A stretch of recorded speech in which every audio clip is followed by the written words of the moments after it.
Queridos amigos, chegou o momento, nós vamos ouvir o psicólogo Dr. Augusto César Maia fechando o nosso encontro geral de líderes de saúde, de profissionais de saúde da nossa Associação Paulista do Vale. Já está aqui na tela o doutor Augusto César Maia, pelo que eu agradeço muito, doutor, a sua presença conosco aqui.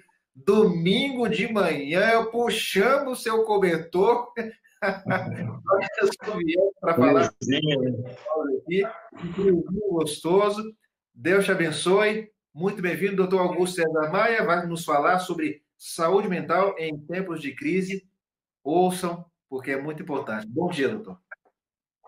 Bom dia, pastor Denis. É um prazer. Obrigado pelo convite, estar participando com esse pessoal aí, o pessoal, né, seleto, que está preocupado com a saúde da igreja, a saúde das pessoas, e também podemos estar levando essa mensagem. É muito bom participar do evento aqui da Paulista do Vale, ouvir o pastor Oliveiros, ele dando norte, né? É sempre bom. Toda vez que eu assisto as pregações dele, eu saio enriquecido, né? E principalmente relembrando, ó, o norte é esse. Olha, como igreja a gente tem essa preocupação. Isso é riquíssimo, né? A gente ter esse norte para a nossa saúde mental. Nós vamos falar sobre saúde mental nesse momento de pandemia. É um momento difícil, né? A pandemia, nós estamos vivendo um momento de crise. E antes de falar de crise, eu gostaria de falar de uma coisa que não tem nada a ver com crise, que é a vida, né, que Deus criou, que Deus preparou para o ser humano. No momento que Deus criou o ser humano, Ele não criou para que a gente tivesse crise. Ele criou para a gente viver a vida e adorar a Deus, o Criador, e adorar e cuidar daquilo que Deus nos deu, que foi esse planeta, né? Então, quando Deus criou o ser humano, ele cria na dimensão, ele tem a dimensão física, ele tem a dimensão espiritual, ele tem a dimensão social, ele tem a dimensão psicológica, né? Ele está lá, cria o corpo do ser humano, da terra, ele cria esse corpo, ele dá a questão relacional, não é bom que esse ser humano fique sozinho, isolado, é importante que ele tenha, né, convívio social, então ele está estabelecendo as relações sociais, é importante que esse ser humano esteja numa relação onde tenha contato com Deus de uma maneira mais intensa, quando ele separa um dia para Deus, né? Então, todo ali está envolvido o ser humano e tem a estrutura psíquica, né? Deus alimenta a estrutura psíquica quando ele olha para esse ser humano e valoriza esse ser humano, né? Dando amor para ele. Então, o que esse ser humano, estrutura psíquica, precisa? Não sei como ter uma saúde mental, né? Você está bem com você, com o próximo, com Deus, com a natureza. É você ser amado, né? Na verdade, o que a gente precisa para ter saúde mental é amor. Vários pesquisadores hoje chegam a essa conclusão, né? Que o amor é essencial para a saúde mental. Porque quando você é amado, você tem a noção da proteção, da segurança, você tem a noção de que você é importante, você é validado, você tem valor, né? Então, isso tudo vai trabalhar a sua saúde mental, vai desenvolver um senso de valorização e de importância que você deve ter para que você possa valorizar o outro, né? Quando Deus diz que você tem que amar o outro como a si mesmo, a referência de amar o próximo é a si mesmo. Esse projeto de levar o evangelho para as pessoas tem a ver com a valorização que você tem desse evangelho, quanto você se sente amado, né? Então, esse é o princípio que a gente vai trabalhar aqui, entender esse conceito. O amor dá sentido à vida, dá propósito à vida. Mas a gente conhece a história e sabe que o ser humano, por algum motivo, a gente não sabe direito, é um mistério, mas a gente vai entender, passar a eternidade aí entendendo esse processo. O ser humano desobedece, né? Tem uma situação ali que é de perigo, e quando a gente tem uma situação de perigo, tem uma emoção que a gente chama que é medo, né? Você tem o medo para te dizer o seguinte, ó, você tem que preservar a sua vida é boa, a sua vida tem propósito, você é alguém que tem que valorizar a sua vida, então o medo vem com esse objetivo, de você proteger a sua vida. Eles ignoraram aquele sinal, né, de medo, por uma informação errada, no primeiro caso aí a Eva, recebe uma informação mental, não, não tem perigo nenhum, algumas pessoas em relação à pandemia, não tem problema nenhum, vamos ficar tranquilo, a gente pode se expor de qualquer maneira, que isso aí não tem problema nenhum. É essa coisa que aconteceu lá com a Eva. Não, pode. Ela olha e fala, não tem problema, essa árvore de conhecimento é tão boa, isso é tão legal, né? Algumas pessoas têm esse comportamento hoje, né? Por informações erradas, começam a achar que o vírus não tem problema nenhum. Temos uma letalidade baixa, hoje o Brasil tem uma letalidade de quase 6%, mas é algo real, né? Mas é importante você tomar os cuidados, ter os devidos procedimentos, né? A Eva ignorou isso, fez uma coisa que não deveria fazer, foi condenada à morte, né? Aí tem a morte, aí você está lá entubado, você sabe que você vai morrer, né? Porque não tem mais jeito, já foi feito o que fazer, o pânico toma conta, né? O desespero toma conta, porque a morte vai vir. E aí, na mente dele, não tem mais solução, ele está desesperado. E esse é o momento que nós estamos vivendo, que é esse momento da crise, né? Que lembra um pouco a crise que Adão e Eva tiveram pós-pecado. A morte está batendo a porta de cada um, né? E aí a sensação é de crise. A gente viu a profissional, a enfermeira, que esqueci o nome, que falou o que realmente é uma situação complicada, né? No nosso sistema de saúde, e que a gente fica em pânico. As pessoas morrem realmente, né, nesse processo. Só que a grande questão é que quando você coloca que a vida é perigosa, quando você coloca na sua mente que a vida é perigosa, tudo na vida é perigoso, você cria um problema mental muito complicado, um transtorno, por exemplo, como o transtorno de ansiedade generalizada. Você acha que tudo vai ser complicado, e aí você começa a se desesperar, né? Não dorme direito, fica pensando no como vai ser o amanhã, o seu futuro, será que amanhã, e se eu for no supermercado, e como é que eu vou fazer, e a minha grana, eu fui desempregado, perdi o dinheiro, eu tenho um negócio, fechou, aí você se desespera, né? Porque você está achando que o perigo, a tragédia vai acontecer a qualquer momento. Então, isso é muito patológico. É uma ansiedade normal, saudável. Eu sei que eu preciso fazer alguma coisa, né? Preciso participar desse evento.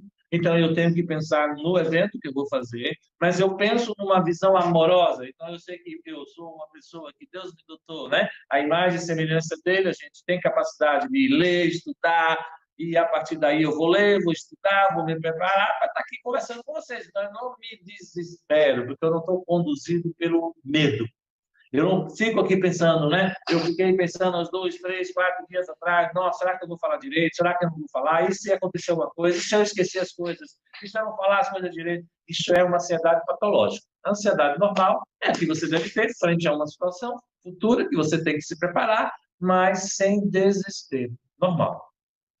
O medo traz isso, esse desespero, né? Esse processo patológico. E aí a gente tem a síndrome de ansiedade, que é um gatilho para a síndrome do pânico, né? Onde aí você realmente, porque na ansiedade você ainda está na tentativa, você acha que pode resolver o problema, por isso você se preocupa com o amanhã, com o que vai acontecer no futuro. Você está lá, aumenta o seu nível de tensão interna, aumenta o estresse violento, o cortisol aumenta a sua corrente sanguínea, seu sistema imunológico cai, é um horror.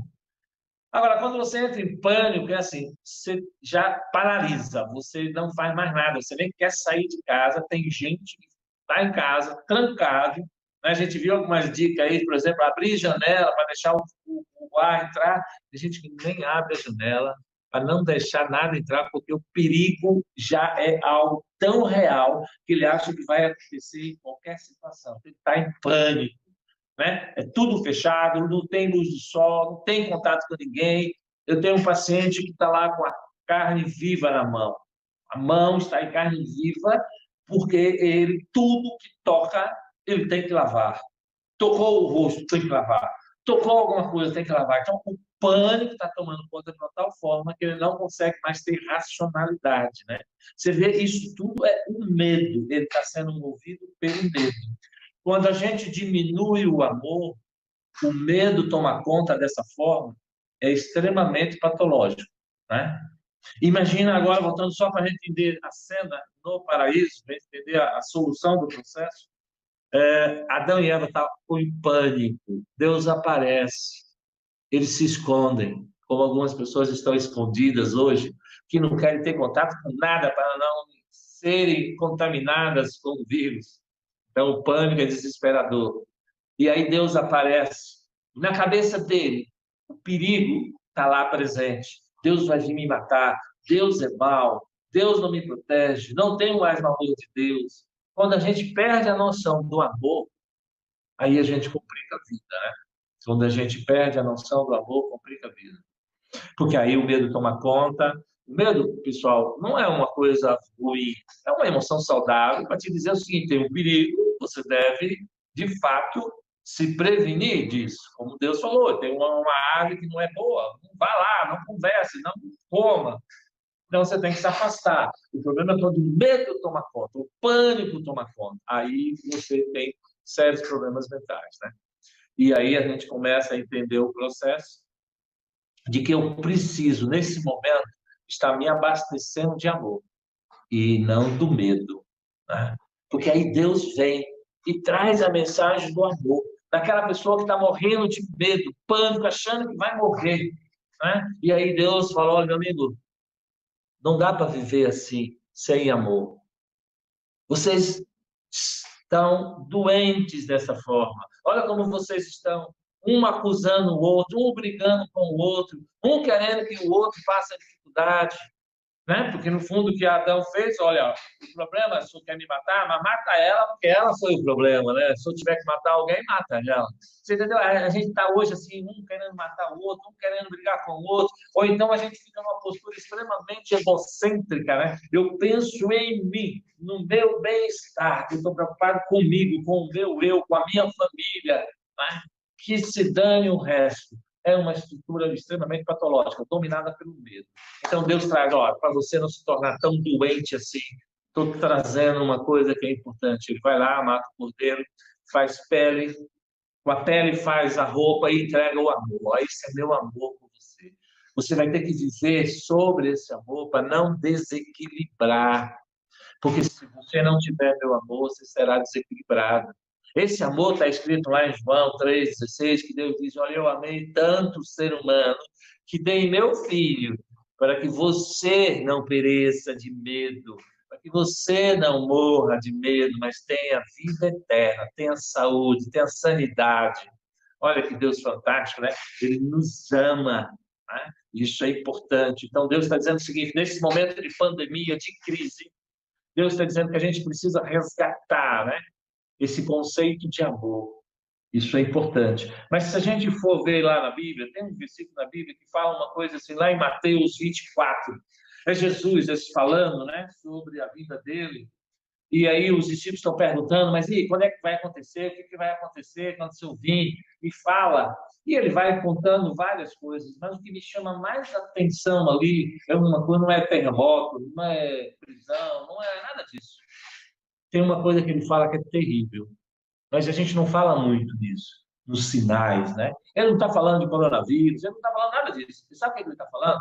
Lá em Mateus 24:12, ele está falando assim: e por se multiplicar a iniquidade, o amor de muitos se esfriará.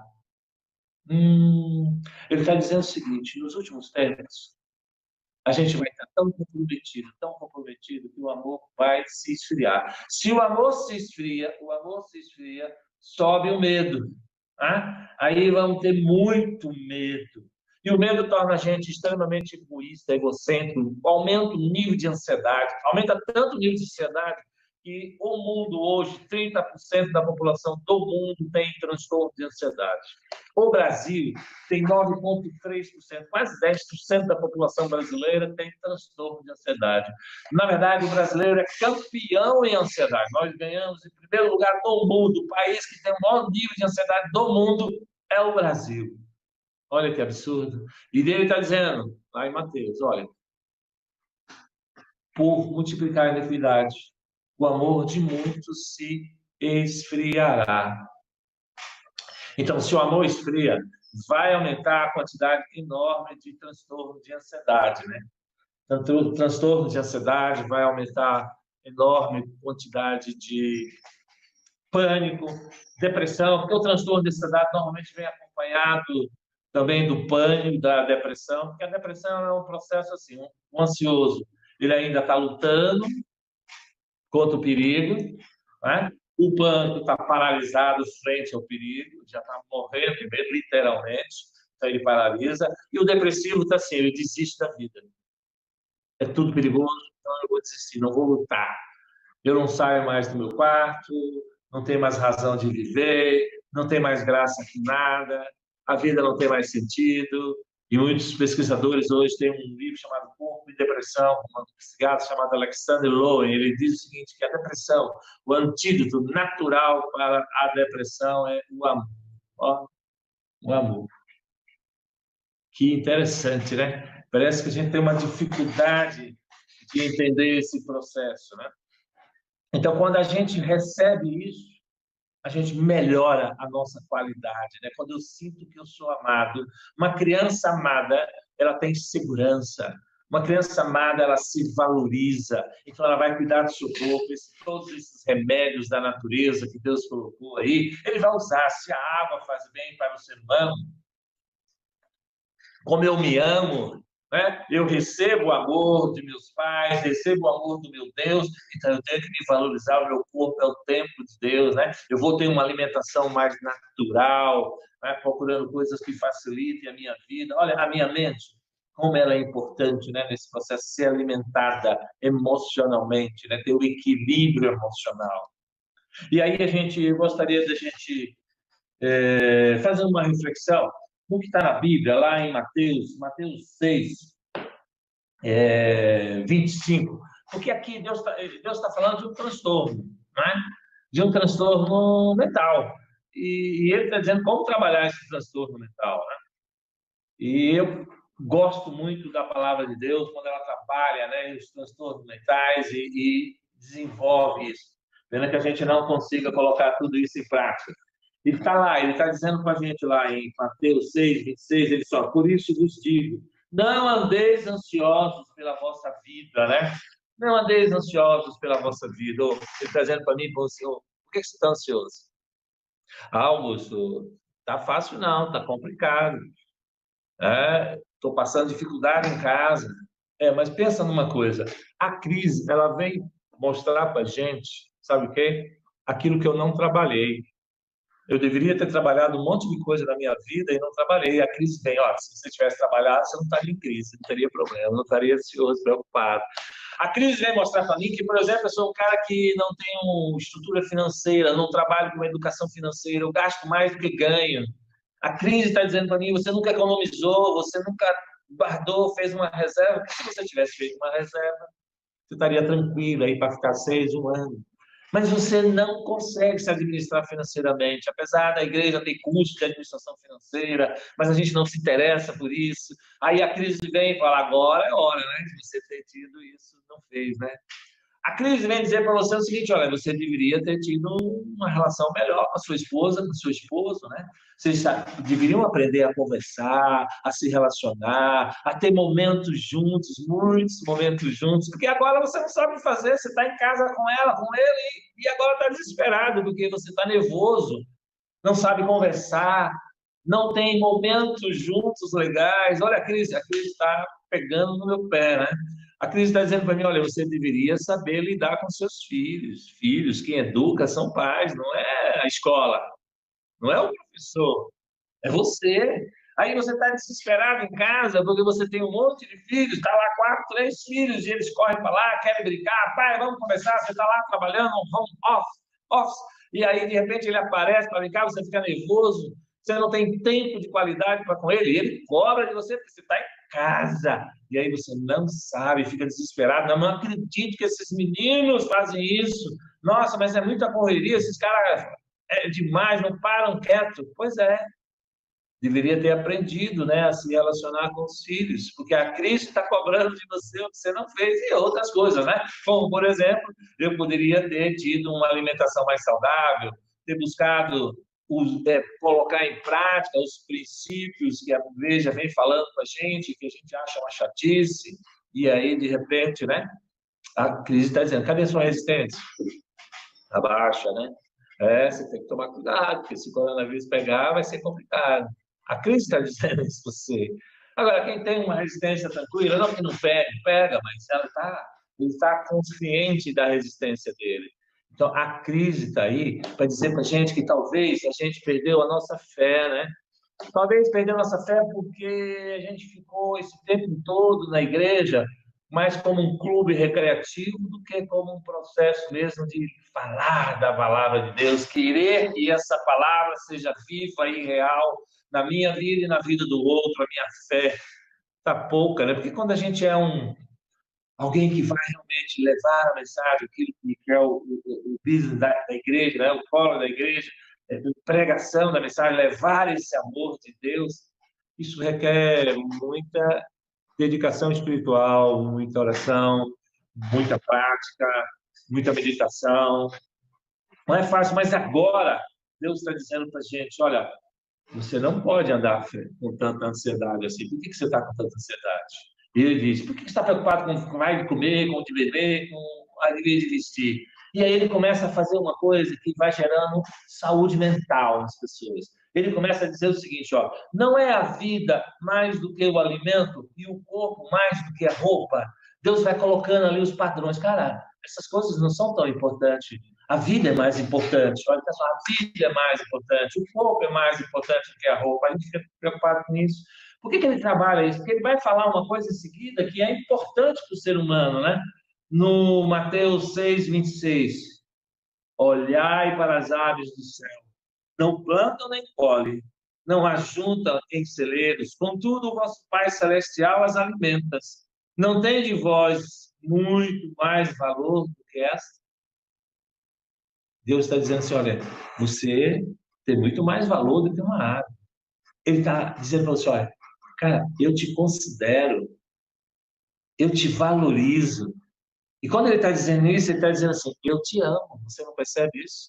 Te amo muito mais do que essas árvores. E você está preocupado com o quê? Se lembra? Você precisa ter amor. É essa a ideia. Eu preciso receber amor de Deus. E Deus está dizendo, cara, você tem valor.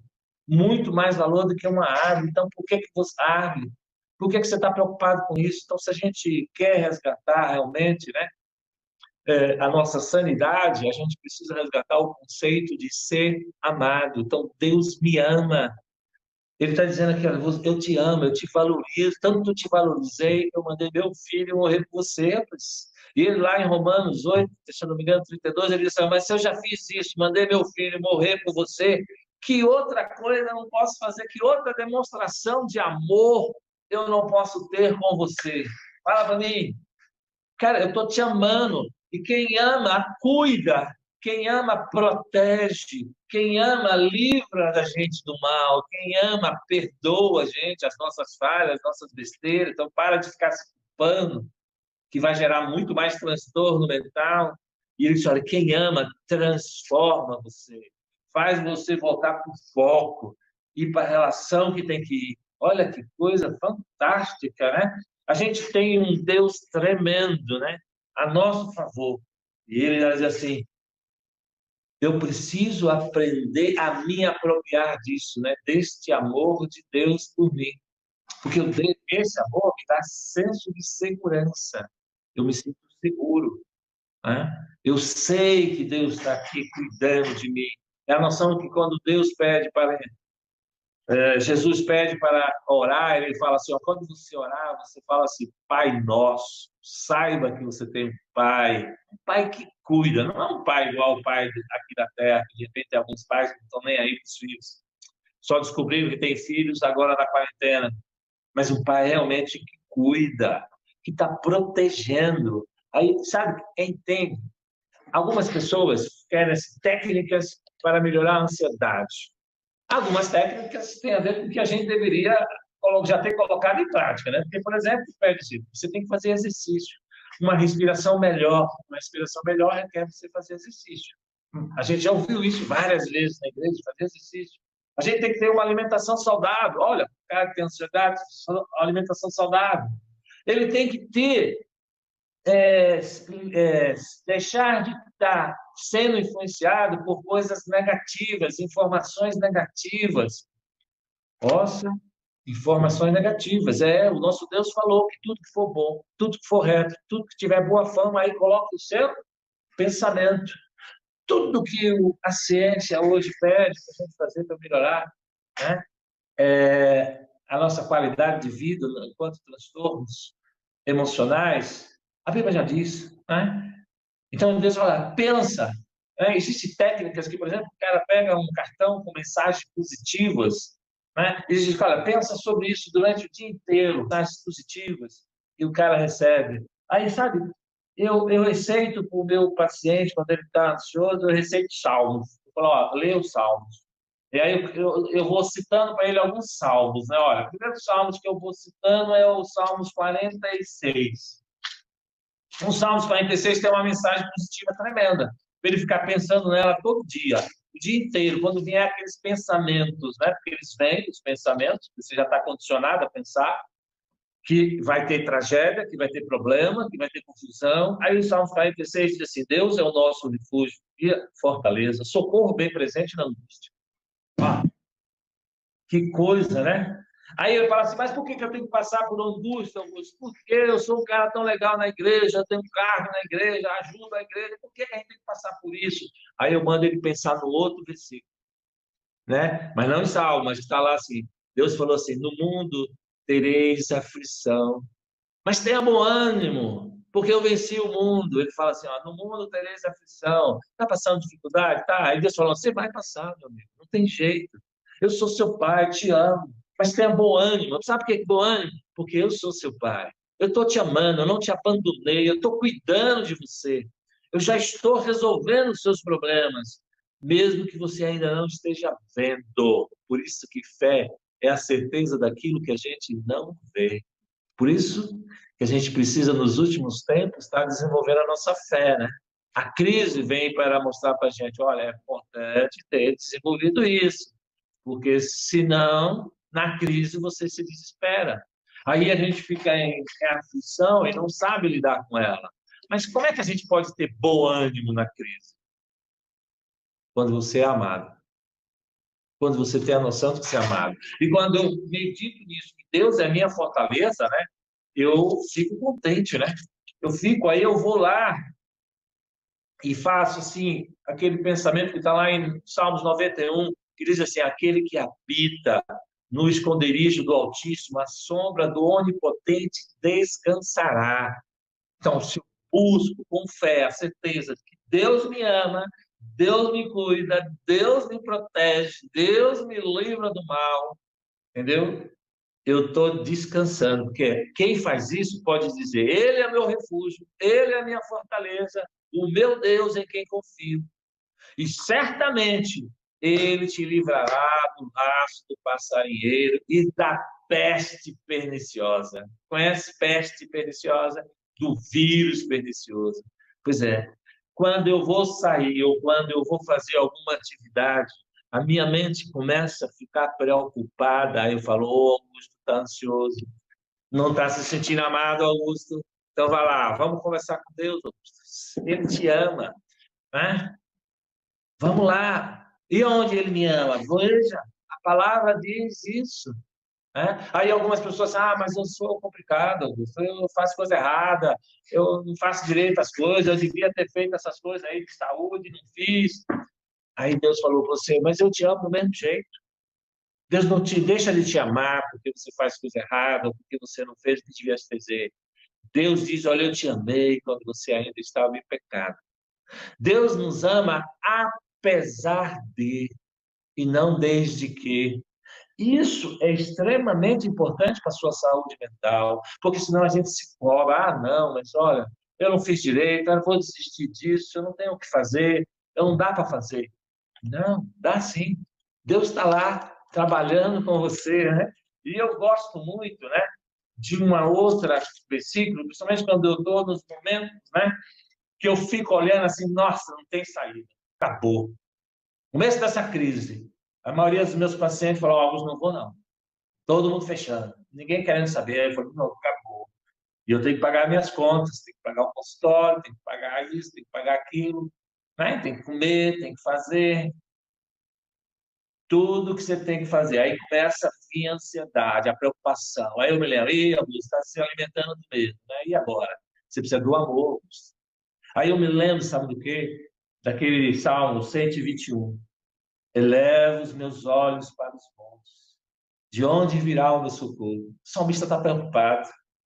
Ele estava cheio de problema, com ansiedade, assim como a gente fica, né? E ele está lá, cara, não tem saída, cara. E agora os caras vão fechar, esse treinador é doido, vai fechar São Paulo inteiro. Como é que faz?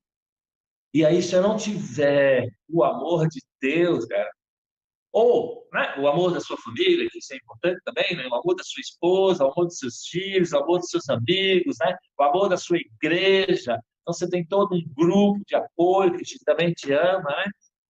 E nessas horas a gente fica complicado, né? E aí vem lá, ó, olha a resposta que ele tem. Quando ele descobre o amor, que Deus o ama, que Deus cuida dele, que Deus protege ele, que Deus livra ele do mal. Aí vem, o meu socorro vem do Senhor, que fez o céu e a terra.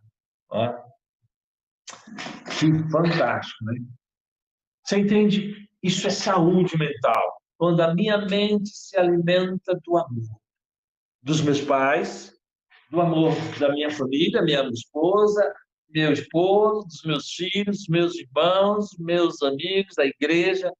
Mas aí você pode falar, mas Augusto, mas esses amores são falhos, são complicados? São falhos, porque são todos pecadores. O amor da minha esposa é falho, o amor da minha mãe é falho, o amor dos meus irmãos, da igreja, tudo é falho. Mas você tem um amor que não é falho, que é perfeito, que é o amor de Deus. E a gente está se alimentando dele nesse período.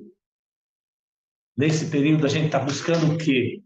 Muita gente me pergunta, Augusto, o que é melhor? Eu não aguento mais. Eu tenho que mostrar, cara, você tem que se apropriar do amor.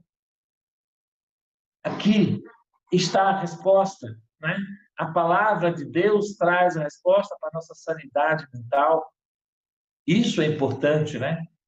Ele está dizendo lá que você tem que se preocupar com o que é reto, com o que é correto, né? E colocar aí o seu pensamento, né? Ele diz lá também em Romanos 12, 2, ele diz uma coisa que é importantíssima, né? A gente, aí a gente vai finalizando, que é a questão, Romanos 12 diz assim, e não vos conformeis com esse mundo, mas transformai o vosso entendimento para que você possa entender quão boa, perfeita e agradável é a vontade do Pai. Ele está dizendo assim, ó, não pense como o mundo pensa.